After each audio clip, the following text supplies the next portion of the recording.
Hello नमस्कार guys, welcome in our YouTube channel. तो आज का अपना टॉपिक होगा important question of the respiratory system. Respiratory system के जो इम्पोर्टेंट क्वेश्चंस हैं हम उसको देखेंगे, जो यूनिवर्सिटी एग्जाम के लिए जो इम्पोर्टेंट क्वेश्चंस होते हैं, जिसमें अपने एमसीक्यू क्वेश्चंस होंगे, उसके साथ साथ में short notes and the long answer questions. तो सबसे पहले हम देखते हैं यहाँ पर शॉर्ट नोट्स के अंदर क्वेश्चन हैं जो उनको, जिसमें शॉर्ट नोट्स में फर्स्ट क्वेश्चन आता है, which structure prevent the food and liquid from the entering the trachea during the swallowing. Respiratory system का कौन सा ऐसा ऑर्गन है जो ड्यूरिंग द स्वेलोविंग, यानी जो भी हम खाना खा रहे हैं उसको जब निगल रहे हैं तो निगलते टाइम वो जो फूड पार्टिकल्स हैं अपने रेस्पिरेटरी ट्रैक्ट में ना जा पाए, तो उसको प्रिवेंट करने के लिए कौन से ऐसी स्ट्रक्चर है जो वहाँ पे उसको प्रिवेंट करती है, जिसकी वजह से फूड पार्टिकल्स वो अपने रेस्पिरेटरी ट्रैक्ट में ना जा पाए ड्यूरिंग दिस स्वेलोइंग। तो इसके अंदर हम देखते हैं यहाँ पर ये जो पार्ट आता है उसको अपन बोलते हैं oesophagus, sorry epiglottis.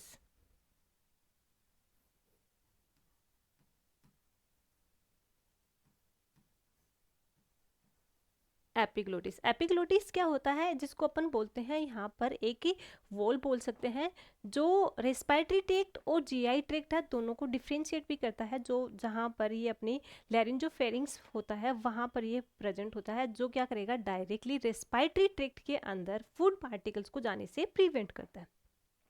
Second question है, what is the role of the cilia in the respiratory tract. तो रेस्पिरेटरी ट्रैक्ट के अंदर सीलिया का क्या रोल है। तो सबसे पहले हम देखेंगे सीलिया होता क्या है। रेस्पिरेटरी ट्रैक्ट के अंदर, जैसे हम यहाँ पर फ्रेम कर रहे हैं रेस्पिरेटरी ट्रैक्ट, और इस रेस्पिरेटरी ट्रैक्ट के अंदर यहाँ पर ये यहाँ पर प्रेजेंट होती है जो इनर लेयर होती है, यहाँ पर एक हेयर लाइक स्ट्रक्चर प्रेजेंट होती है। ये जो हेयर लाइक स्ट्रक्चर प्रेजेंट होती है ये अपने ब्रोंक्यूल्स तक प्रेजेंट होती है, इनको अपन बोलते हैं सीलिया। तो इन सीलिया का एक्चुअल में फंक्शन क्या होता है, सीलिया का काम क्या होता है, जो ही हम इनहेल करते हैं, जो एयर ही इनहेल कर रहे हैं तो एयर के साथ में dust particles, air with the dust particle,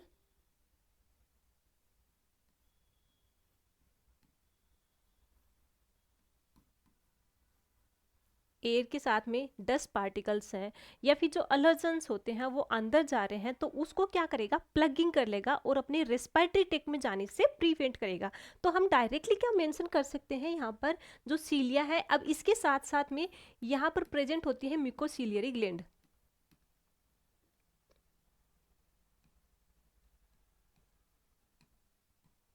mucociliary, mucociliary that means यहाँ पर सीलिया प्रेजेंट है, इसके साथ साथ में muco related to the mucus, mucus. अब यहाँ ये कि सीलिया का काम क्या होता है, वहां पर ये आगे जाने से प्रिवेंट करेगा, और म्यूकस का काम क्या होता है, जो भी डस्ट पार्टिकल हैं, जो भी फॉरिन पार्टिकल्स जो हम इनहेल कर रहे हैं उसके साथ में जा रहे हैं, तो उसको वो प्लग कर लेगा, अनप्लग कर लेगा, जिसकी वजह से वो अपने रेस्पिरेटरी ट्रैक्ट में जाने से प्रिवेंट कर सके। रादर देन क्या होता है, वही डस्ट पार्टिकल है अपने एल्वोलाई में चले जाएंगे, और एल्वोलाई में जाके एल्वोलर जो ब्रोंक्यूल्स है, टर्मिनल ब्रोंक्यूल्स है, वहाँ पर ऑब्स्ट्रक्शंस भी कर सकते हैं। तो इस सीलिया का काम क्या होता है, यहाँ पर सबसे पहले तो ये जो डस्ट पार्टिकल्स होते हैं उसको अंदर जाने से प्रिवेंट कर रहा है। नेक्स्ट क्वेश्चन है, which muscle is primarily responsible for the breathing at the rest. अब देखो रेस्ट के टाइम पर रेस्पिरेटरी मसल से which muscles is primary responsible for the breathing at rest, rest के टाइम पे जो ब्रीथिंग प्राइम कौन सी मसल्स ऐसी है जो रेस्पॉन्सिबल है। अब यहाँ हम देखते हैं यहाँ पे रिस्पॉन्सिबल के अंदर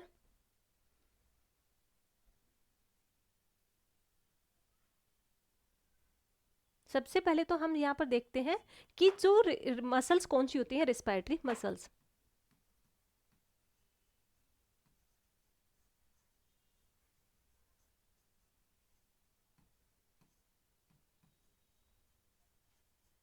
रेस्पिरेटरी मसल्स, अब रेस्पिरेटरी मसल्स दो टाइप की होती हैं। फर्स्ट वन आता है डायफ्राम,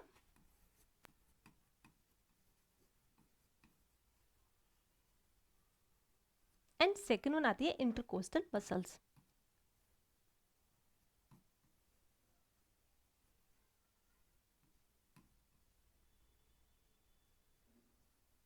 इंटरकोस्टल मसल्स। तो रेस्पिरेटरी मसल्स है वो दो टाइप के होते हैं, diaphragm and the intercostal muscles. जो इंटरकोस्टल मसल्स है वो आगे जाके फर्दर दो पार्ट्स में हमने इसको डिवाइड किया है, जिसमें आता है internal intercostal muscles and second one आता है external intercostal muscles. Internal intercostal muscles and the external intercostal muscles. तो जो रेस्पिरेटरी जो रेस्पिरेशंस है उसके लिए जो प्राइमरी रिस्पॉन्सिबल मसल्स है, रेस्पिरेटरी मसल्स है, वो है यहाँ पर डायफ्राम, जो हम आगे रेस्पिरेटरी मसल्स हैं उसके अंदर कंटिन्यूसली देखेंगे। Which muscles is the primarily responsible for the breathing is the diaphragm.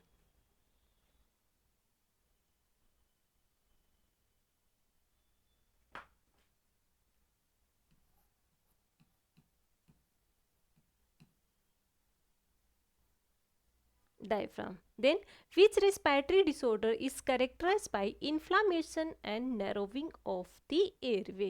Airway है जो अपना जो एयरवे ट्रैक्ट है, इस एयरवे ट्रैक्ट के अंदर इन्फ्लामेटरी रेस्पॉन्स हो जाएगा, जिसकी वजह से एयरवे लाइन है वो नैरो हो जाएगी। उस डिजीज कंडीशन को हम क्या बोल सकते हैं? तो अगर यहाँ पर एपिसोडिक इन्फ्लामेशन है या फिर एपिसोडिक जो नैरोविंग हो रखा है एयरवे लाइन का, तो हम यहाँ पे बोलेंगे अस्थमा।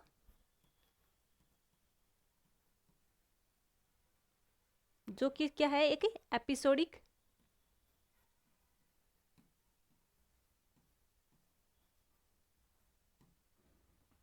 ब्रोंकोकॉन्स्ट्रिक्शन।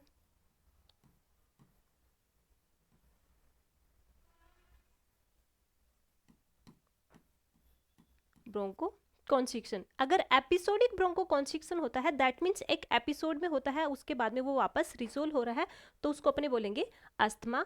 और अगर सिर्फ और सिर्फ इन्फ्लामेशन एंड नैरोविंग हो रहा है एयरवे के अंदर, तो उसको अपन बोलते हैं bronchitis.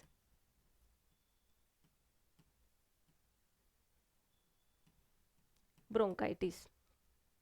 Then what is the purpose of the surfactant in the alveoli? Alveoli के अंदर सर्फेक्टेंट का क्या फंक्शंस होता है? तो सबसे पहले तो हम देखते हैं कि सर्फेक्टेंट होता क्या है। अब सर्फेक्टेंट का काम होता है, सर्फेक्टेंट जो एल्वोलाई होती है, एल्वोलाई के अंदर primary alveoli and secondary alveoli होते हैं।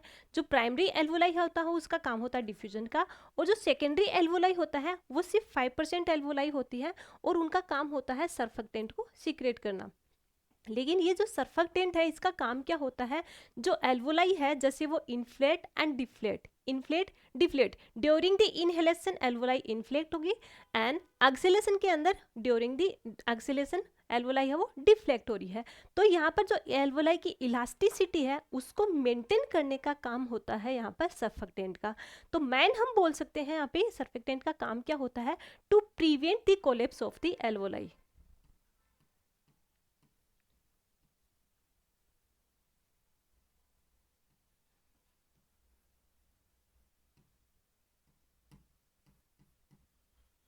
To prevent the collapse of the alveoli.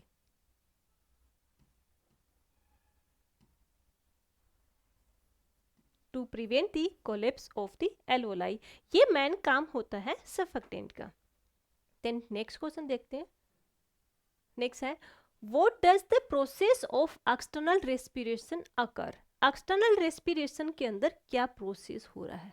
External respiration के अंदर क्या प्रोसेस हो रहा है? तो जैसे हमने इसके अंदर देखते हैं कि एक्सटर्नल रेस्पिरेशन के अंदर क्या प्रोसेस हो रहा है, इसके अंदर हम देखेंगे। रेस्पिरेशन में हमने देखा था रेस्पिरेटरी मसल्स जो दो टाइप की थी, जिसमें फर्स्ट वन था डायफ्राम एंड सेकेंड वन था इंटरकोस्टल मसल्स। अब जो इंटरकोस्टल मसल्स है इसको भी हमने दो पार्ट्स में डिवाइड किया था, जिसके अंदर फर्स्ट इंटरकोस्टल मसल्स आती है उसको अपन बोलते हैं internal intercostal muscles and intercostal muscles and second one आती है एक्सटर्नल इंटरकोस्टल मसल्स। अब इसके अंदर क्वेश्चन क्या पूछा गया था?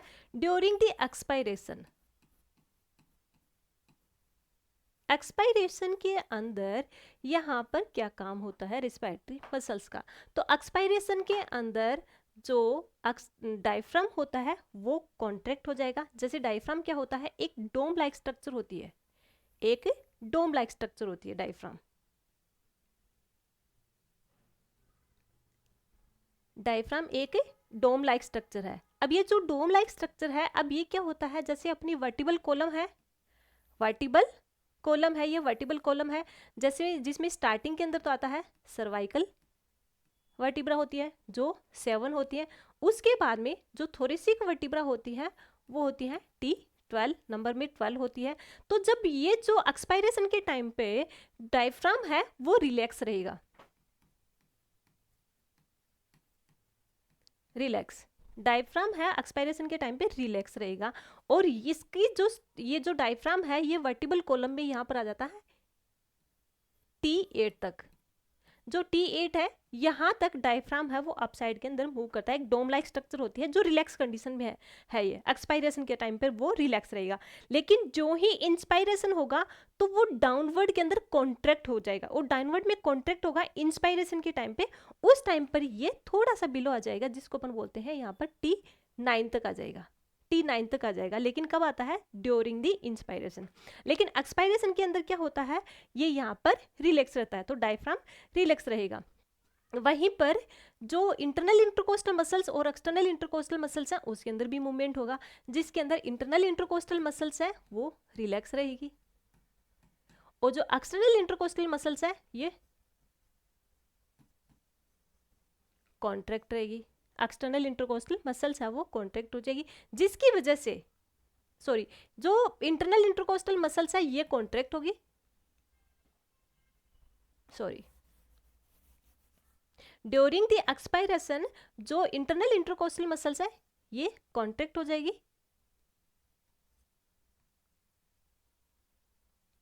और वहीं पे जो एक्सटर्नल इंटरकोस्टल मसल्स है ये रिलैक्स रहेगी। दैट मीन्स हम बोल सकते हैं एक्सपायरेशन के टाइम पे डायफ्राम और दो जो एक्सटर्नल इंटरकोस्टल मसल्स है ये दोनों ही रिलैक्स रहती हैं, जिसकी वजह से थोरेसिक कैविटी का प्रेशर बढ़ जाएगा।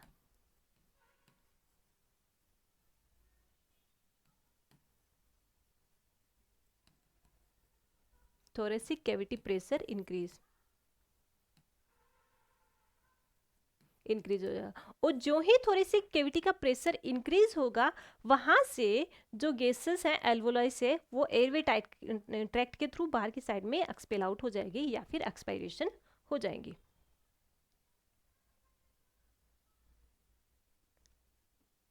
नेक्स्ट वन क्वेश्चन है, which part of the brain control the rate and depthness of the breathing.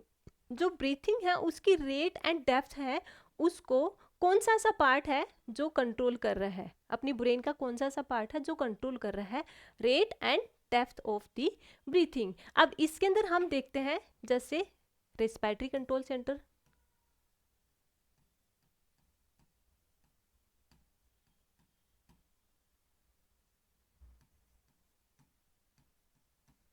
Respiratory control centre, ये जो रेस्पिरेटरी कंट्रोल सेंटर है अपने अपने ब्रेन के अंदर वो होता है medulla oblongata, which is situated in the brain stem. Brain stem है उसके अंदर सिचुएटेड होता है, ब्रेन स्टेम के अंदर एक स्टेम लाइक स्ट्रक्चर है, उसके अंदर सबसे पहले mid brain, then pons and last के अंदर आता है मेडुला ओब्लोगेटा। और ये जो मेडुला ओब्लोगेटा होता है, मेडुला ओब्लोगेटा है ये क्या, ये इसको अपन बोलते हैं रेस्पिरेटरी कंट्रोल सेंटर। इसके साथ साथ में ये कार्डियोवास्कुलर कंट्रोल सेंटर भी है, इवन रेस्पिरेटरी कंट्रोल सेंटर भी है। तो इसका काम होता है, रेस्पिरेटरी कंट्रोल सेंटर का काम होता है रेस्पिरेशन है या फिर ब्रीथिंग है उसकी रेट एंड डेप्थनेस को मेंटेन करना या फिर कंट्रोल करना।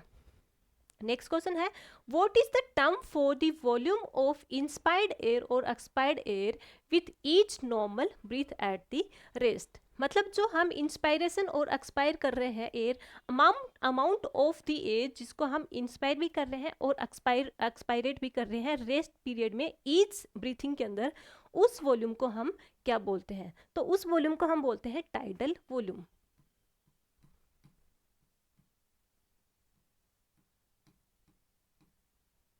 Tidal volume.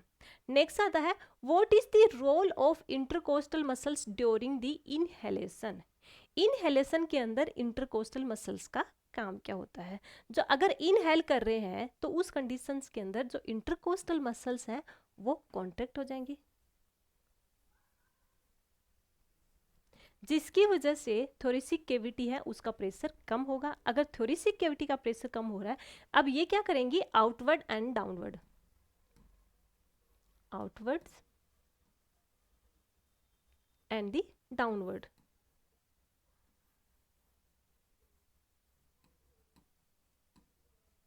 Outward and downward movement करेंगी, जिसकी वजह से थोरेसिक कैविटी है वो बढ़ेगी। इवन उसका प्रेशर कम हो रहा है, थोरेसिक कैविटी का प्रेशर तो कम हो जाएगा, लेकिन थोरेसिक कैविटी है वो अनलार्ज हो जाएगी इंस्पायरेशन के टाइम पे, जिसकी वजह से जो एयर है वो अंदर की साइड में ड्रॉ करेगी। नेक्स्ट क्वेश्चन है, which gas is the waste product produce by the cellular respiration and transport back to the lungs for the elimination. वो गैस कौन सी है जो सेलुलर मेटाबॉलिज्म के बाद में, सेलुलर रेस्पिरेशन के बाद में एक वेस्ट कंपोनेंट होता है, वेस्ट गैसेस फॉर्म हो जाती है और वो वापस लंग्स के अंदर आती है फॉर द एक्सपायरेशन। तो जो हम नॉर्मली देखते हैं इनहेलेशन के अंदर, हम यहाँ पर गैसेस तो बहुत सारी होती हैं, लेकिन मोस्ट प्रोबेबली उसके अंदर हम देखते हैं जो अपनी सेलुलर रिक्वायरमेंट के लिए क्या होती है, ऑक्सीजन होती है। और वहीं पे एक्सपायरेशन हम करते हैं, वेस्ट कंपोनेंट्स होते हैं अपनी बॉडी के, जो रेस्पिरेटरी वेस्ट मेटाबॉलिक बोलते हैं, रेस्पिरेटरी वेस्ट कंपोनेंट बोलते हैं हम उसको, तो वो अपनी बॉडी से निकलता है। उसके अंदर जो गैसेस होती है उसके अंदर सबसे ज़्यादा लेवल होता है उसके अंदर कार्बन डाइऑक्साइड का। देन नेक्स्ट क्वेश्चन हम देखते हैं शॉर्ट नोट्स के अंदर, क्वेश्चन सेक्शन बी के अंदर आता है शॉर्ट नोट्स, और शॉर्ट नोट्स के अंदर फर्स्ट क्वेश्चन है यहाँ पर structure of the larynx, second है अस्थमा, नेक्स्ट वन आता है respiratory muscles and fourth one है लंग वॉल्यूम कैपेसिटी। और इसके अंदर मोस्ट प्रोबेबली यूनिवर्सिटी के अंदर 3 ऑप्शंस होते हैं, 3 मतलब 4 ऑप्शंस होते हैं, उसमें से हमें 3 क्वेश्चंस अटेम्प्ट करने होते हैं, एनी 3 हम अटेम्प्ट करते हैं और उसके अकॉर्डिंग ही हमें यहाँ पर उसके जो टाइमिंग होता है स्पेसिफिकली हमें ये ध्यान रखना होता है कि अगर यहाँ पर 3 मार्क्स का क्वेश्चन है, यूनिवर्सिटी के अंदर 3 मार्क्स का क्वेश्चन है, तो एटलीस्ट इतना कंटेंट डालो कि कंटेंट भी सफिशियंट होना चाहिए और अपन यहाँ पर मैक्सिमम से मैक्सिमम हम यहाँ पे 7 मिनट से ज़्यादा नहीं दे सकते हैं एक क्वेश्चन को। अगर हम यहाँ पे देखते हैं स्ट्रक्चर ऑफ द लैरिंग्स, तो स्ट्रक्चर ऑफ द लैरिंग्स के अंदर हम देखेंगे यहाँ पर जो भी कंटेंट लिखेंगे वो इतना लिखेंगे कि अपने पास में मैक्सिमम टाइम यहाँ पर 7 मिनट्स का है। अगर हम 7 मिनट से ज़्यादा अगर यूनिवर्सिटी एग्जाम में शॉर्ट नोट्स में एक शॉर्ट नोट्स को दे रहे हैं, दैट मीन्स हम आगे वाले जो क्वेश्चन है उसके जो टाइम है उसको कंज्यूम कर रहे हैं। और एनाटॉमी फिजियोलॉजी के अंदर सबसे बड़ी प्रॉब्लम यही आती है कि जो स्टूडेंट्स होते हैं स्टार्टिंग के अंदर फ्लो में लिखते जाते हैं, बहुत अच्छा लिखते हैं, लेकिन वो भूल जाते हैं कि एनाटॉमी फिजियोलॉजी दोनों को ही हमें 3 आवर्स के अंदर कंप्लीट करना है। और इसमें मोस्ट प्रोबेबली 2 घंटे से ज़्यादा तो एनाटॉमी में हो जाता है और लास्ट के अंदर फिजियोलॉजी के अंदर मैक्स टू मैक्स 40 से 45 मिनट बचती हैं, उसमें वो पेपर कंप्लीट नहीं हो पाता है। तो स्टार्टिंग से ही हमें जो क्वेश्चन है उसको कैलकुलेट करके चलना पड़ेगा, टाइम मैनेज करके चलना पड़ेगा, रेदर देन हमारे क्वेश्चन हैं वो उसके स्किप होने के चांसेस रहते हैं। तो फर्स्ट क्वेश्चन अपना आता है यहाँ पर structure of the larynx. Structure of the larynx के हम देखेंगे तो लैरिंग्स यहाँ पर अपने नेक रीजन के अंदर प्रेजेंट होती है। अब इसके अंदर anterior aspect and posterior aspect दोनों प्रेजेंट होते हैं, जिसके अंदर कार्टिलेज फॉर्म्ड होती हैं। कार्टिलेज अपनी ये जो लैरिंग्स है वो कार्टिलेज से फॉर्म्ड होती हैं, जिसमें paired cartilage and the unpaired cartilage अलग अलग होती हैं। 3 पेड कार्टिलेज होती हैं एंड 3 ही वापस से 3 अनपेड कार्टिलेज होती हैं। तो ये इन्हीं कार्टिलेज को हम यहाँ पे आगे कंटिन्यूसली पढ़ेंगे। जैसे सबसे पहले हम सुपरफिशियली इंट्रोडक्शन में देखते हैं कि लैरिंग्स होता क्या है। लैरिंग्स एक होलो ट्यूब लाइक स्ट्रक्चर होती है इन मिडल इन दी नेक। जो अपना नेक रीजन है यहाँ पर एक होलो ट्यूब लाइक स्ट्रक्चर होती है जो जस्ट अबव द ट्रेकिया, जो ट्रेकिया से जस्ट ऊपर की साइड में प्रेजेंट होती है। और ट्रेकिया को हम क्या बोलते हैं यहाँ पर, विंड पाइप एंड ईसोफेगस। अब ईसोफेगस है अपने जीआई ट्रैक्ट का है, वहीं पे ट्रेकिया रेस्पिरेटरी ट्रैक्ट का है, लेकिन ये ईसोफेगस एंड ये जो ट्रेकिया है ये दोनों एंटीरियर पोस्टीरियर एस्पेक्ट में होते हैं। जैसे एंटीरियर एस्पेक्ट के अंदर तो रहेगा यहाँ पर ट्रेकिया और उसके जस्ट पोस्टीरियर एस्पेक्ट्स के अंदर यहाँ पर एस्पेक्ट के अंदर अपना प्रेजेंट होता है ईसोफेगस। तो नेक रीजन के अंदर जस्ट अबव द ट्रेकिया एक मिडल पार्ट के अंदर एक होलो ट्यूब लाइक स्ट्रक्चर होती है, उसको अपन बोलते हैं larynx. Then it make it possible to make sound. अब इसका काम क्या होता है, साउंड प्रोडक्शन में हेल्प करती है, which is why it's called this voice box. इसलिए हम इसको क्या बोलते हैं यहाँ पर, वॉइस बॉक्स। तो वॉइस बॉक्स हम किसको बोलते हैं, लैरिंग्स को। अब अगर शॉर्ट क्वेश्चंस आ गए हैं यहाँ पे वॉइस बॉक्स किसको बोलेंगे, तो हम यहाँ पे डायरेक्टली मेंशन कर सकते हैं लैरिंग्स को। The larynx is then it also lets air passes from pharynx to the trachea and to the lungs. अब इसका काम सिर्फ साउंड प्रोडक्शन का ही नहीं है, इसका काम होता है जो एयर हम इनहेल कर रहे हैं उसको एक ट्रैवलिंग ट्रैक भी बनाता है। जो एयर हम इनहेल कर रहे हैं, जैसे नेजल कैविटी नोज के थ्रू हम एयर इनहेल कर रहे हैं, देन फेरिंग्स में जाएगी, फेरिंग्स से होते वो लैरिंग्स में जाएगी, और लैरिंग्स से trachea and the lower respiratory tract में चली जाएगी। तो इसका काम सिर्फ यही नहीं है कि साउंड प्रोडक्शन में हेल्प करती है, इसके साथ साथ में ये एयरवे लाइन को एक ट्रैक भी प्रोवाइड करती है। The larynx is upper extended part of the lower respiratory tract which is modified for producing voice. Here it is called the voice box organ of the phonation. हम voice box को हम दूसरे नाम से भी बोल सकते हैं ऑर्गन ऑफ द फोनेशन, और ये कई बार एग्जाम के अंदर पूछा गया है, तो प्लीज इसको आप अंडरलाइन कर लीजिए। लैरिंग्स क्या होता है, जो लोअर रेस्पिरेटरी ट्रैक्ट ऑर्गन होते हैं। अब रेस्पिरेटरी ट्रैक्ट ऑर्गन के अंदर लैरिंग्स तक तो पार्ट होता है अपर रेस्पिरेटरी ट्रैक्ट का पार्ट, और लैरिंग्स से जो नीचे का पार्ट होता है उसको अपन बोलते हैं ट्रेकिया से जो स्टार्ट होता है उससे हम बोलते हैं लोअर रेस्पिरेटरी ट्रैक्ट। तो जो लोअर रेस्पिरेटरी ट्रैक्ट का जो अपर एक्सटेंडेड पार्ट होता है वहाँ से ये लैरिंग्स से वहाँ पे लैरिंग्स प्रेजेंट होती है। It is also an air passage, जो हमने पहले देखा है एयर पैसेज को भी क्रिएट करती है। Larynx link the laryngopharynx and trachea it at the level of the. अब जो लैरिंग्स है, जो लैरिंजोफेरिंग्स जैसे फेरिंग्स है उसके हम आगे देखेंगे उस फेरिंग्स के 3 पार्ट्स होते हैं, नाजोफेरिंग्स, ओरोफेरिंग्स एंड दी लैरिंजोफेरिंग्स। जो थर्ड पार्ट आता है लैरिंजोफेरिंग्स। तो जो लैरिंजोफेरिंग्स है वहाँ से लेके लैरिंग्स आगे जाके कहाँ तक रहती है, ट्रेकिया तक रहती है। ट्रेकिया क्या जो अपर एक्सटेंडेड पार्ट है वहां तक रहेगा। तो अब हम वर्टिबल कॉलम के अंदर मेल और फीमेल के अंदर इनकी दोनों की ही लोकेशन अलग अलग होती है। तो सबसे पहले हम देखेंगे यहाँ पे 3rd to 6th cervical vertebra in the male. Male के अंदर इसकी लोकेशन कहाँ पे रहेगी लैरिंग्स की, 3rd to 6th cervical vertebra. अभी हमने देखा था सर्वाइकल, जैसे ये हमने देखा है वर्टिबल कॉलम जिसमें आता है C7, स्टार्टिंग के सर्वाइकल वर्टिब्रा 7 होती है, then T12, L5, then coccyx and the sacrum and the coccyx. तो यहाँ पर क्या होता है, ये जो ट्रेकिया हो इसके अंदर जो लैरिंग्स होता है वो नेक रीजन के अंदर प्रेजेंट होता है। दैट मीन्स प्रेजेंट किसके अंदर है, ये सर्वाइकल वर्टिबल कॉलम में। लेकिन सर्वाइकल वर्टिबल कॉलम के अंदर भी 3rd to 6th cervical vertebra के अंदर तो रहती है, मेल के अंदर इसकी लोकेशन रहेगी। लेकिन फीमेल के अंदर थोड़ा सा चेंज रहता है। उसमें ये रीजन क्या होता है, फीमेल की नेक होते हैं वो थोड़ी सी कम होती है, इवन वहाँ पे एडम्स एप्पल भी नहीं रहता जो मेल के अंदर प्रेजेंट होता है, जिसको हम आगे देखते हैं कैसा होता है एक प्रोमिनेंट। तो फीमेल के अंदर C1 to C4 वर्टिब्रा तक रहेगा इसकी लोकेशन। देन अगर हम साइज देखें तो साइज भी मेल और फीमेल दोनों के अंदर डिफरेंट होती है। जैसे size 44 mm in the mail होती है, और वहीं पे फीमेल के अंदर ये 36 mm की रहती है। अभी देखा हमने कि नेक रीजन होता है जो मेल के अंदर नेक एरिया होता है ये वाला थोड़ा सा एक्सटेंडेड रहता है, और कंपेयर टू द फीमेल के अंदर नॉर्मल फीमेल के अंदर फीमेल से कंपेरिजन करें मेल का तो हल्का सा मेल का एक्सटेंडेड रहता है नेक रीजन, जिसकी वजह से दोनों के अंदर साइज का भी वेरिएशन होता है, डिफरेंस आता है, और जो लोकेशन है उसके अंदर भी वेरिएशन रहता है।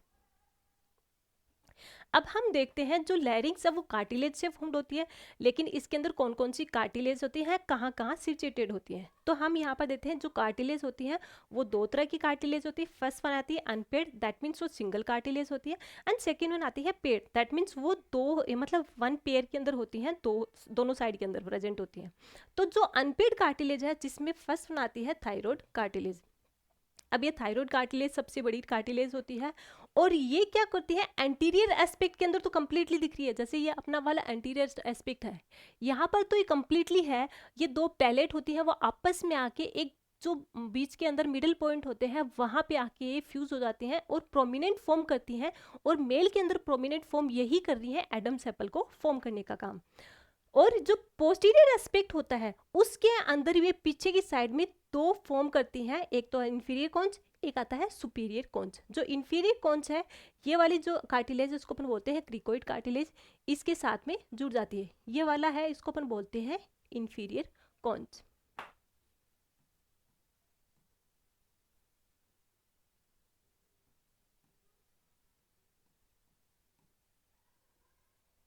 Of the thyroid.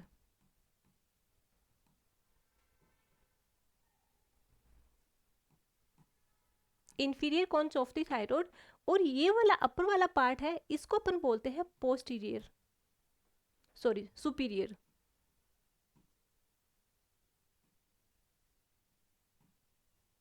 Cons of the thyroid, superior cons of the thyroid. तो ये जो थायराइड कार्टिलेज है एंटीरियर एस्पेक्ट के अंदर तो कंप्लीटली राउंडेड रहेगी, आगे की साइड में प्रोमिनेंट और एडम्स एपल को फॉर्म कर रही है। पोस्टीरियर एस्पेक्ट के अंदर ये दो कॉन्स को फॉर्म कर रही है, जो सुपीरियर कॉन्स आता है एंड द इंफीरियर कॉन्स आता है। इंफीरियर कॉन्स यहाँ पे कनेक्ट रहता है क्रिकोइड कार्टिलेज के साथ में। सेकेंड वन आता है क्रिकोइड कार्टिलेज। ये जो क्रिकोइड कार्टिलेज है ये पीछे की साइड में दिख रही है। अब ये क्रिकोइड कार्टिलेज ये भी जो पोस्टीरियर एस्पेक्ट में है वहां पे तो ब्रॉड रहेगी, और जो एंटीरियर एस्पेक्ट है यहाँ पर ये नैरो है। ये यहाँ पे आपको येलो कलर की दिख रही है, ये वाली इतनी सी है यहाँ पर क्रिकोइड कार्टिलेज। जो एंटीरियर एस्पेक्ट के अंदर तो ये नैरो दिख रहा है, छोटा सा दिखता है, वहीं पे पोस्टीरियर एस्पेक्ट के अंदर ये ब्रॉड दिखाई देता है। जो पोस्टीरियर एस्पेक्ट के अंदर थायराइड कार्टिलेज है उसके कोन्स को फॉर्म कर रहा है, जिसके साथ में ये कनेक्ट रहता है इंफीरियर कोन्स के। एंड थर्ड वन आता है एपिग्लोटिस।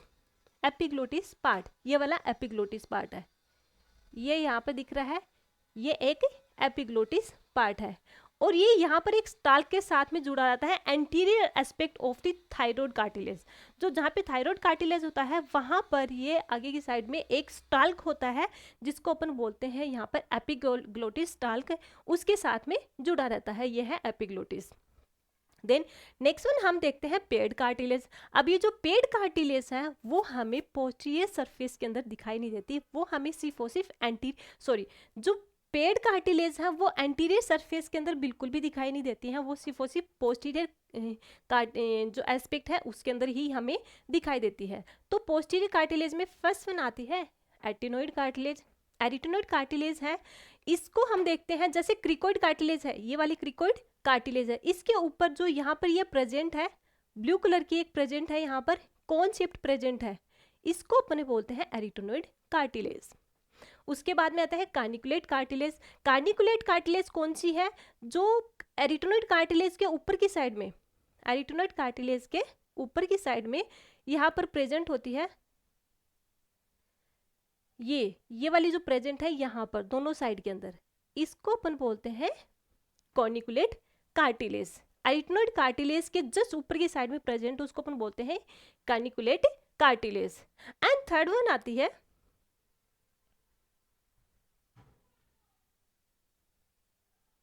आती है अपनी कॉनिफॉर्म कार्टिलेज।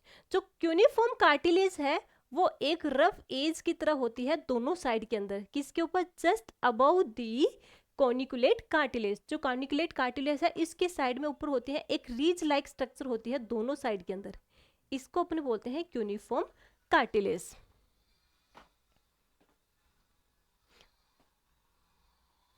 देन फर्स्ट वन हम देखते हैं thyroid cartilage. The thyroid cartilage is the most prominent and consist of two flat pieces of the hyaline cartilage और lamina fused anterior forming the laryngeal prominence, जिसको अपने बोलते हैं एडम्स एप्पल। लैरिंजियल फॉर्मिंग जिसको अपन बोलेंगे यहाँ पर एडम्स एप्पल।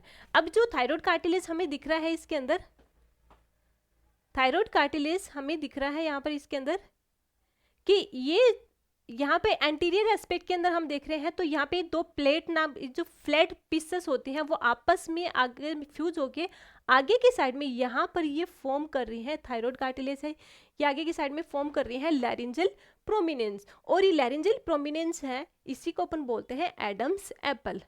जो प्रोमिनेंस होते हैं मेल के अंदर ज़्यादा प्रोमिनेंस होते हैं क्योंकि उनकी वॉइस होती है ज़्यादा लाउड होती है, उसकी वजह से ये आगे की साइड में हल्का सा प्रोमिनेंट होता है compare to the female. The posterior board of the each lamina is extended to form the two superior and inferior cornu. जो हमने अभी पीछे देखा था पोस्टीरियर सरफेस के अंदर ये दो एज को फॉर्म करते हैं जिसको अपन बोलते हैं कॉर्न्यू, जिसमें superior cornu and the inferior cornu. Superior जो सुपीरियर बॉर्डर पे है एंड द इंफीरियर है वो लोअर बॉर्डर पे है। और जो इंफीरियर है किसके साथ में जुड़ा हुआ था? यहाँ पर किसके साथ में जुड़ा हुआ है? क्रिकोइड कार्टिलेज के साथ में। Then thyroid cartilage form most of the anterior and lateral wall of the pharynx.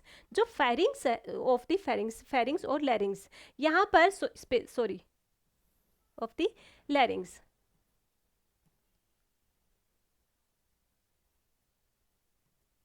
अब ये जो थायराइड कार्टिलेज है ये क्या फॉर्म कर रहा है, एंटीरियर सरफेस को एंड दी लेटरल सरफेस को। एंटीरियर सरफेस है ये वाला और दी जो लेटरल सरफेस है ये वाला, इसको फॉर्म कर रहा है थायराइड कार्टिलेज। और जो थायराइड कार्टिलेज के अंदर यहाँ पे टिश्यू की लाइनिंग देखते हैं, जो अपर बॉर्डर है वो तो प्रेजेंट होता है स्ट्रेटिफाइड स्क्वेमस एपिथेलियम से फॉर्म्ड होता है। स्ट्रेटिफाइड स्क्वेमस एपिथेलियम से फॉर्म्ड होता है क्योंकि ये आगे जाके किसके साथ में कनेक्ट रहता है, ओरोफेरिंग्स।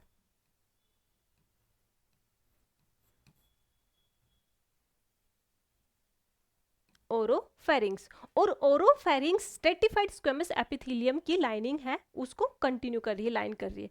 वहीं पर जो lower border of the thyroid cartilage है या ये फॉर्म्ड होती है यहाँ पे सीलिएटेड कोलुमनर एपिथेलियम, क्योंकि आगे जाके ये किसके साथ में कनेक्ट रहता है, ट्रेकिया के साथ में कनेक्ट रहता है। और ट्रेकिया के अंदर जो ट्रेकिया से लेके ब्रोंक्यूल्स है वहां तक continuously ciliated columnar epithelium tissue है वो कंटिन्यू कर रहा है, लाइनिंग कर रहा है। तो जो अपर बॉर्डर है वो तो रहेगा स्ट्रेटिफाइड स्क्वेमस एपिथेलियम के साथ में, और जो लोअर बॉर्डर है वो रहेगा सीलिएटेड कोलुमनर एपिथेलियम के साथ।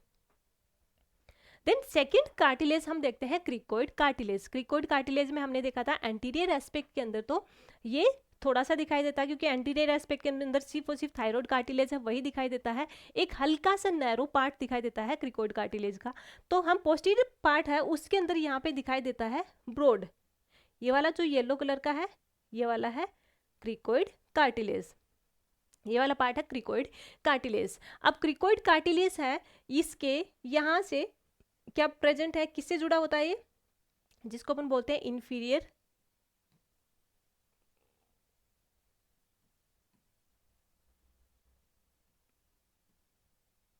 Cornu, inferior cornu of the thyroid cartilage दोनों साइड के अंदर। The cricoid cartilage line below the thyroid cartilage, thyroid cartilage से ये बिलो साइड में है, and composed of the hyaline cartilage. अब जो हम देखते हैं कि यहाँ पे जो कार्टिलेज फॉर्म्ड होती हैं, लैरिंग्स है वो कार्टिलेज से फॉर्म्ड होता है। तो कार्टिलेज यहाँ पे एक तो होता है हाइलिन कार्टिलेज एंड सेकंड होता है फाइब्रोइलास्टिक कार्टिलेज। जो हाइलिन कार्टिलेज है थायराइड कार्टिलेज है वो भी हाइलिन कार्टिलेज से फॉर्म्ड होता है, वहीं पे जो क्रिकोइड कार्टिलेज है वो भी हाइलिन कार्टिलेज से फॉर्म्ड होता है। और जो अनपेड के अंदर एपिग्लोटिस आती है वो होता है फाइब्रोइलास्टिक कार्टिलेज से फॉर्म्ड। तो जो क्रिकोइड कार्टिलेज है वो किससे फॉर्म्ड होती है, हाइलिन कार्टिलेज से। The ring shape and completely encircle the larynx with the narrow part anteriorly and the broad part of the posteriorly। जो हमने पहले भी देखा है, जो एंटीरियर एस्पेक्ट के अंदर नैरो पार्ट होता है वहीं पे पोस्टीरियर एस्पेक्ट के अंदर ये ब्रॉड पार्ट होता है। The broad posterior part articulate with the anterior cartilage। अब जो ब्रॉड पार्ट होता है पोस्टीरियर में with the anterior cartilage above with the inferior cornu of the thyroid cartilage, जो इंफीरियर कॉर्न्यू है उसके साथ में फॉर्म्ड होता है। It is lined with the ciliated columnar epithelium. ये किससे फॉर्म्ड होता है, सीलिएटेड कोलुमनर एपिथेलियम से फॉर्म्ड होता है। Sorry for interruption, 1 second please.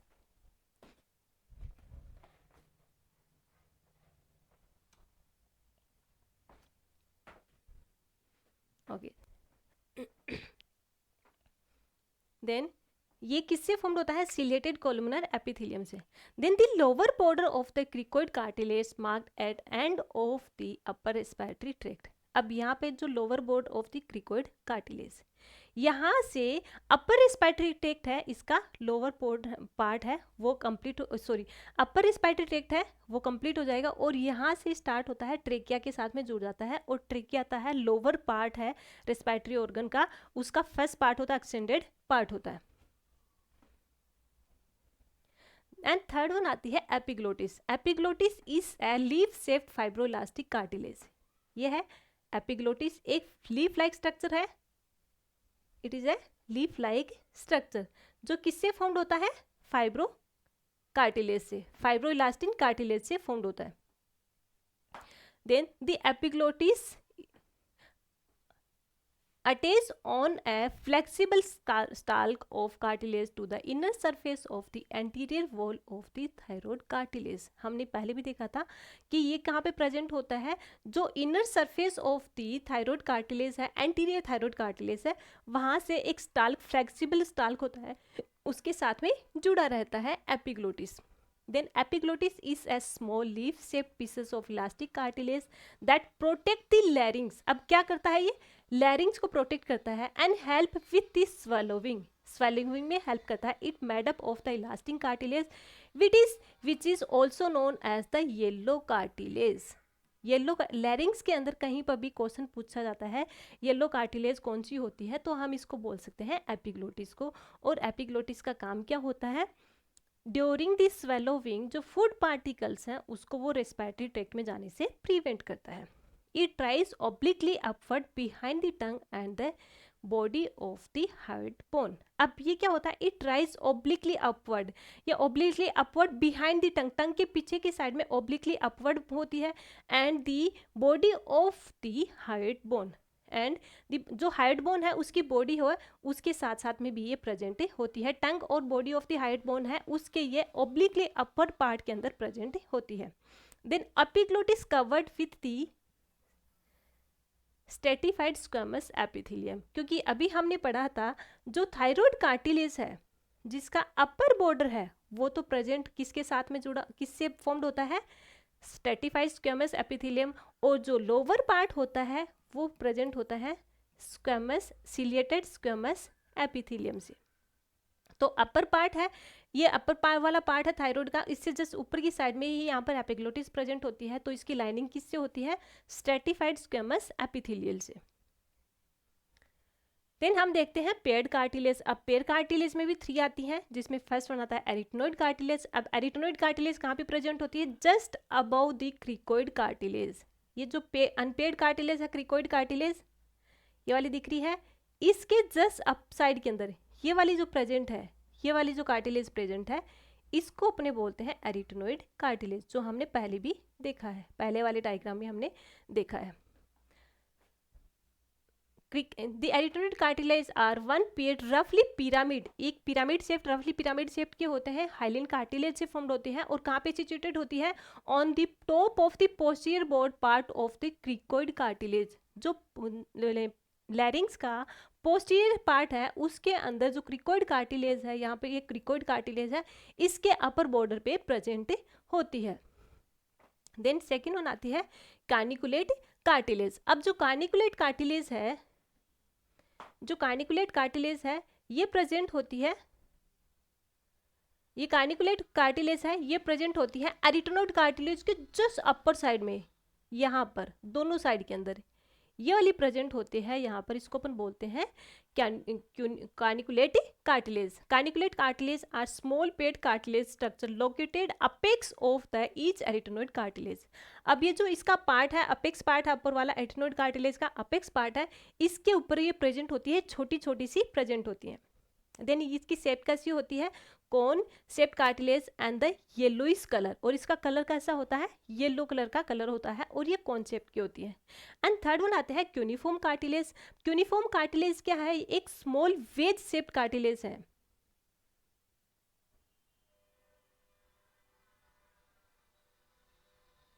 एक स्मॉल वेज शेप्ड कार्टिलेज है, और ये कहाँ पे प्रेजेंट होती है, cartilage concept and has a yellow colour, they are composed of the hyaline cartilage, hyaline cartilage composed होती है, और ये कहाँ पे प्रेजेंट होती है, ये जस्ट इसके जो हमने अभी देखा था कार्निकुलेट कार्टिलेज है उसके जस्ट ऊपर की साइड में एक वेज एरिया के अकॉर्डिंग प्रेजेंट होती है, इसको अपन बोलते हैं क्यूनिफॉर्म कार्टिलेज। तो अपना जो लैरिंग्स है उसकी कार्टिलेज से यहाँ पर ये कंप्लीट होती हैं।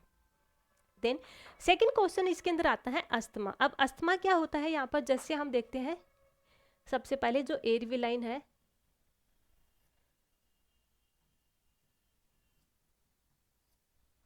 ये जो एयरवे ट्रैक्ट है, इस एयरवे ट्रैक्ट के अंदर कोज कर रहा है अस्थमा। पहले तो हम देखते हैं episodic,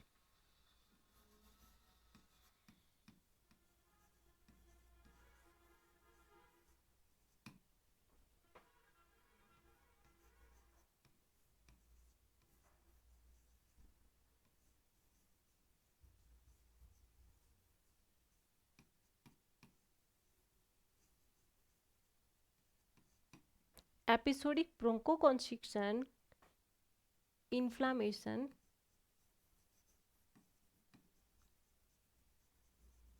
inflammation due to the hyperresponsiveness of the airway.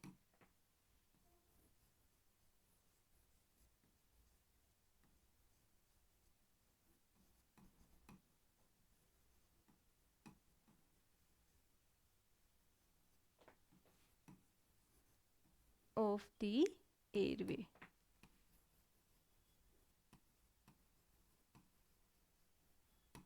Caused by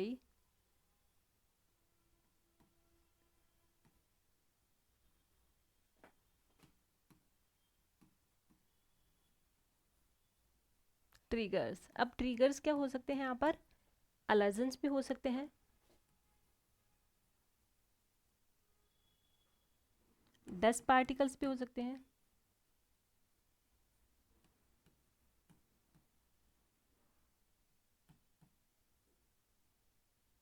cosmetics,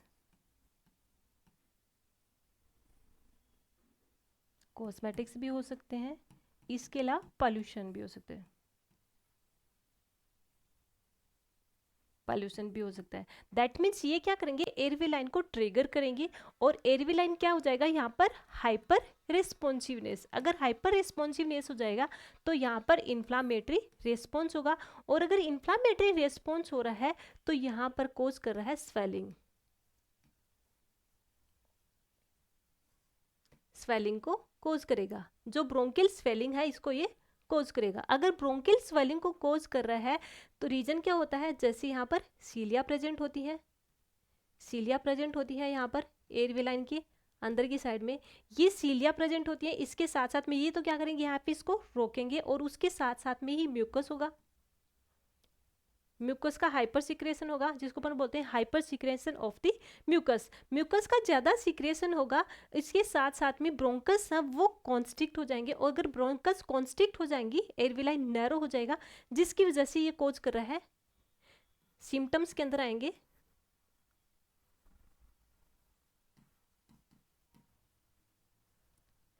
breathing difficulty,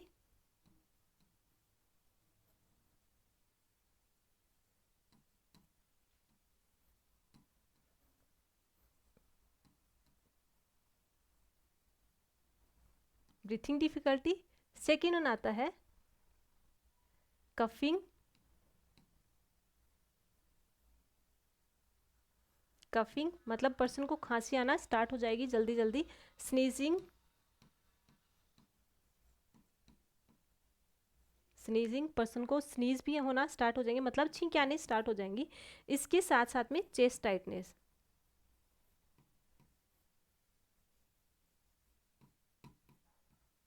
chest tightness. लेकिन ये क्या है, एक एपिसोडिक ब्रोंकोकॉन्स्ट्रिक्शन है. दैट मीन्स ये रेगुलर ब्रोंकोकॉन्स्ट्रिक्शन नहीं होता है कंटिन्यूसली, ये क्या एपिसोड्स में होता है. और जो ही हमने ट्रिगर हटा दिया, इसके जो ट्रिगर है अगर ये हमने हटा दिया है, उस टाइम पे ये जो ब्रोंकस है वो वापस से डायलेट हो जाएंगे और जो अस्थमेटिक कंडीशन है वो रिजोल्व हो जाएगी. इसको अपने बोलते हैं अस्थमा. देन नेक्स्ट वन आता है रिस्पायरेटरी मसल्स. अब रिस्पायरेटरी मसल्स दो होते हैं जो हमने पहले भी देखा था, diaphragm and the intercostal muscles. Intercostal muscles दो टाइप के होते हैं, internal intercostal muscles and the external intercostal muscles.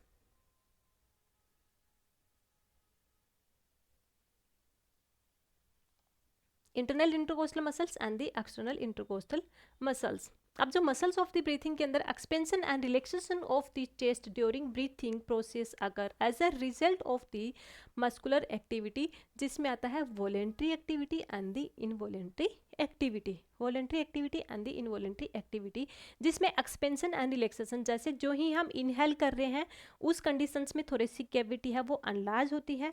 और ये थोरेसिक कैविटी किसकी वजह से अनलार्ज हो रही है, मस्कुलर कॉन्ट्रिक्शन की वजह से या फिर मस्कुलर जो मसल्स एक्टिविटी है उसकी वजह से होगा, जिसमें डायफ्राम एंड द जो इंटरकोस्टल मसल्स है दोनों का ही इंपॉर्टेंट रोल होता है.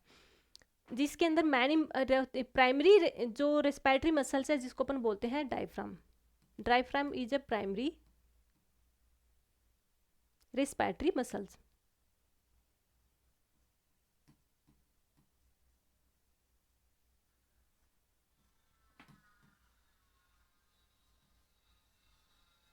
Diaphragm is a primary in respiratory muscles and secondary respiratory muscles आती है इंटरकोस्टल मसल्स। जो इंटरकोस्टल मसल्स कितनी होती है नंबर के अंदर 11 पेयर के अंदर होती है, क्योंकि जो 12 पेयर ऑफ द रिब होती है उनके बीच में प्रेजेंट होती है। कहाँ पे प्रेजेंट होती है? In between the 12 pair of the ribs. जो 12 पेयर ऑफ द रिब है उनके बीच में प्रेजेंट होती हैं, और ये नंबर में कितनी होंगी? यहाँ पर 11 पेयर होते हैं। दो टाइप के होते हैं, external intercostal muscles and the internal intercostal muscles. External intercostal muscles and internal intercostal muscles यहाँ दो टाइप की ही प्रेजेंट होती हैं। अब इन दोनों के मूवमेंट की वजह से, इन दो रेस्पिरेटरी मसल्स में डायफ्राम एंड इंटरकोस्टल मसल्स, इन दोनों के मूवमेंट की वजह से ही हम यहाँ पर इंस्पायरेशन एंड एक्सपायरेशन कर रहे हैं। नेक्स्ट वन आता है पल्मोनरी फंक्शन टेस्ट। अब पल्मोनरी फंक्शन टेस्ट है, इसको अपन बोलते हैं स्पायरोमेट्री, या फिर हम बोल सकते हैं लंग वॉल्यूम कैपेसिटी, यानी अपनी लंग की कितनी कैपेसिटी है, लंग के अंदर कितनी वॉल्यूम लेने की कैपेसिटी है, जिसमें अलग अलग होती है, 4 टाइप्स की होती हैं ये। जिसमें फर्स्ट वन आता है जिसको अपन बोलते हैं स्टैटिक लंग वॉल्यूम, ये है 4 टाइप की होती है। स्टैटिक लंग वॉल्यूम 4 टाइप की होती है। फर्स्ट वन आता है टाइडल वॉल्यूम। टाइडल वॉल्यूम का मतलब कहता है ड्यूरिंग द रेस्ट हम यहाँ पे नॉर्मली इनहेल और एक्सहेल कर रहे हैं, amount of the inhalation and exhalation of the air. Air की हम कितना एक नॉर्मली रेस्टिंग पीरियड के अंदर हम कितनी एयर इनहेल कर रहे हैं और कितनी एक्सहेल कर रहे हैं, उस अमाउंट ऑफ वॉल्यूम को अपन बोलते हैं यहाँ पर tidal volume. The tidal volume is the volume of air breathed in and out of the lungs normal quiet respiration। जिसकी नॉर्मल वैल्यू कितनी होती है? अगर हम ml के अंदर देखेंगे तो 500 ml होती है, और अगर लीटर में देखेंगे तो यहाँ पर 0.5 लीटर होती है। देन सेकेंड वन हम देखते हैं inspiratory reserve volume. Inspiratory reserve volume that means हम एक अफर्ट्स के साथ में, फुल अफर्ट्स के साथ में, मैक्सिमम अफर्ट्स के साथ में कितनी अमाउंट ऑफ इन एयर है उसका इनहेल कर सकते हैं। जो हम डीप ब्रीथ के साथ में कितनी अमाउंट ऑफ इनहेल है, एयर है, वो हम उसको इनहेल कर सकते हैं, उसको अपने बोलते हैं इंस्पायरेटरी रिजर्व वॉल्यूम। और ये नॉर्मल कितनी होती है? 3300 ml, और अगर लीटर में देखें तो 3.3 लीटर होती है। सेकेंड वन आता है expiratory reserve volume. Expiratory reserve volume that means हम मैक्सिमम एफर्ट्स के साथ में कितनी अमाउंट ऑफ एयर है जिसको एक्सपायरेट कर सकते हैं, उसको अपने बोलते हैं expiratory reserve volume. And last one आती है रेसिड्यूल वॉल्यूम। रेसिड्यूल वॉल्यूम का मतलब क्या होता है?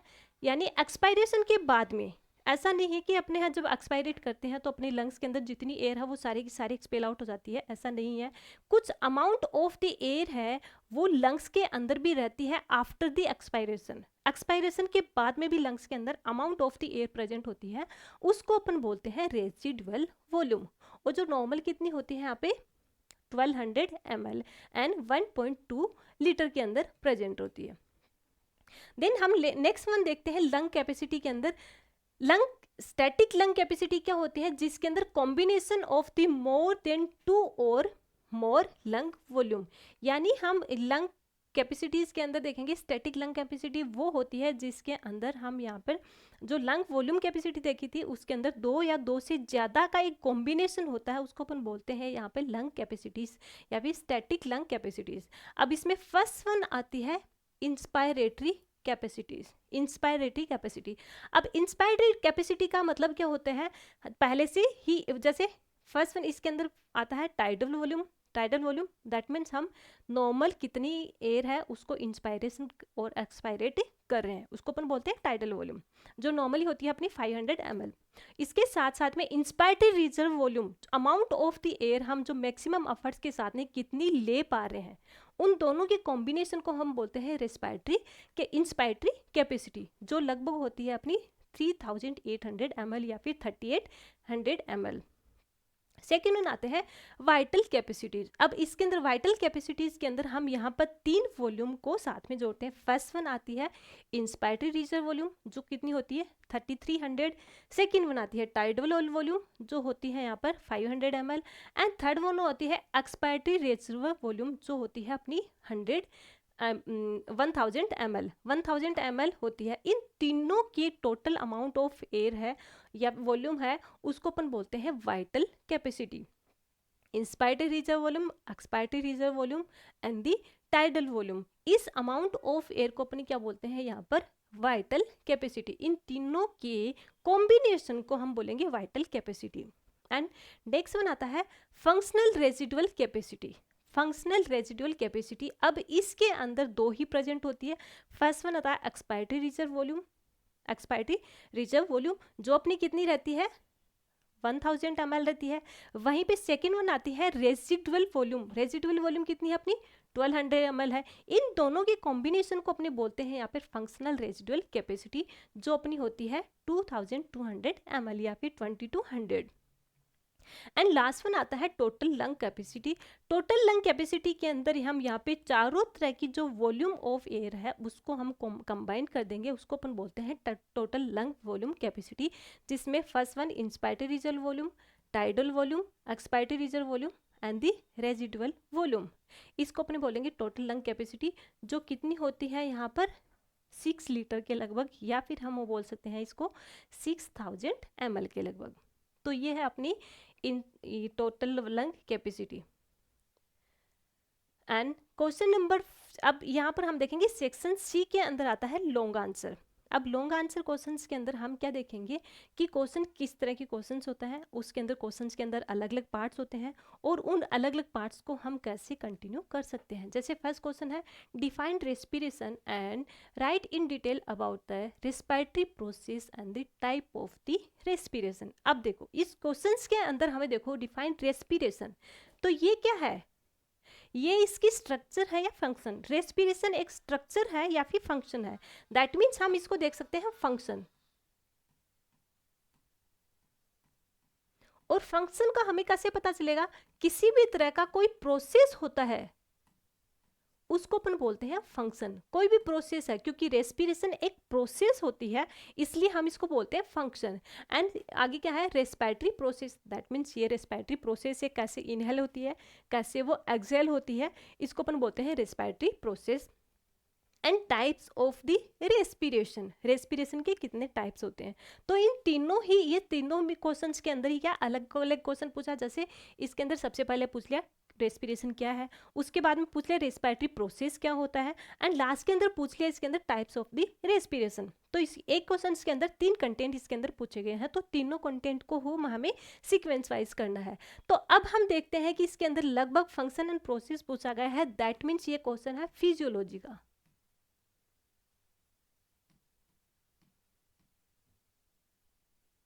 फिजियोलॉजी का, क्योंकि मोस्ट ऑफ स्टूडेंट्स हैं इस चीज़ में कंफ्यूज रहते हैं कि उनको ये आइडिया नहीं होता है कि अनाटॉमी के अंदर कौन से क्वेश्चंस होते हैं और फिजियोलॉजी के अंदर कौन से क्वेश्चंस होंगे। तो जहां पर भी प्रोसेस एंड फंक्शन से रिलेटेड क्वेश्चन आ गया दैट मीन्स वो फिजियोलॉजी का क्वेश्चन है। तो अब इसके अंदर सबसे पहले तो हम देखते हैं रेस्पिरेशन क्या है। रेस्पिरेशन नॉर्मली हम क्या देखते हैं, ऑक्सीडेशन ऑफ द फूड, यानी हम क्या करते हैं इनहेल करते हैं, ऑक्सीजन इनहेल करते हैं, वहीं पर जो हम फूड इनटेक करते हैं उसके साथ में वो मिल के एटीपी को फॉर्म करेगा, उसके साथ साथ में कार्बन डाइऑक्साइड एंड वाटर का फॉर्मेशन होता है। तो oxidation of the food process है उसको अपन बोलते हैं ये respiration. Respiration is a process in which oxygen intake, अब क्या होता है इसमें ऑक्सीजन ली जाती है through the respiratory tract, respiratory tract के थ्रू हम ऑक्सीजन लेते हैं, and carbon dioxide excrete and energy release with the breakdown of the glucose. Glucose के ब्रेकडाउन से एनर्जी रिलीज होती है, कार्बन डाइऑक्साइड का फॉर्मेशन होता है, इसके साथ साथ में वाटर का फॉर्मेशन भी होता है और हम ऑक्सीजन इनहेल लेते हैं। इस कंप्लीटली प्रोसेस को अपन बोलते हैं रेस्पिरेशन। और ये कंप्लीटली प्रोसेस कहाँ पर होती है, ये प्रोसेस होता है इन दी सेल। सेल के अंदर प्रोसेस, सेल्स के अंदर जो प्रोसेस होता है उसको अपन बोलते हैं respiration. Oxidation of the food, food का ऑक्सीडेशन होगा। अब इससे रेस्पिरेशन से रिलेटेड कुछ टर्म्स है उसको हम देखते हैं। जैसे normal respiratory rate in different age के अंदर अलग अलग होती है। जैसे हम देखेंगे अगर न्यूबॉर्न बेबी है, यानी जब पैदा ही हुआ है, उस बेबी की रेस्पिरेटरी रेट कितनी रहेगी 30 to 60 ब्रीथ पर मिनट रहती है। वहीं पे अगर बच्चा है वो चाइल्डहुड में के अंदर आ गया है, अर्ली चाइल्डहुड में आ गया है, तो रहेगी 20 to 40 breath per minute. Late childhood आती है उसके अंदर आता है 15 to 25 breath per minute. Adult के अंदर रेस्पिरेटरी रेट रहती है, नॉर्मल रेस्पिरेटरी रेट रहती है 12 to 16 breath per minute. That means हम 1 मिनट के अंदर, अडल्ट 1 मिनट के अंदर 12 to 16 ब्रीथ है वही ले पा रहा है। नेक्स्ट वन वर्ड आता है tachycardia, bradycardia, apnea and dyspnea. Tachycardia का मीन क्या होता है? Increase the respiratory rate. जो रेस्पिरेटरी रेट है वो इंक्रीज हो जाती है मोर देन 16 एज। अब देखो हम यहाँ पे अडल्ट का देखेंगे तो मोर देन 16, और अगर हम यहाँ पे न्यूबॉर्न का देखेंगे तो मोर देन 60। तो अब ये एज फैक्टर के अकॉर्डिंग जो नॉर्मल रेंज से ज़्यादा रेस्पिरेटरी रेट हो जाती है उसको अपन बोलते हैं टेकिपनिया। टेकी का मीन्स होता है TACHY, इसका मीन्स होता है इंक्रीज लेवल, और ब्रेडी का मीन्स होता है डिक्रीज लेवल। और रेस्पिरेटरी रेट अगर नॉर्मल रेट से कम हो जाती है तो उसको अपन बोल देंगे ब्रेडीपनिया। नेक्स्ट वन आता है apnoea, stop of the breathing या फिर अब्सेंस ऑफ द ब्रीथिंग।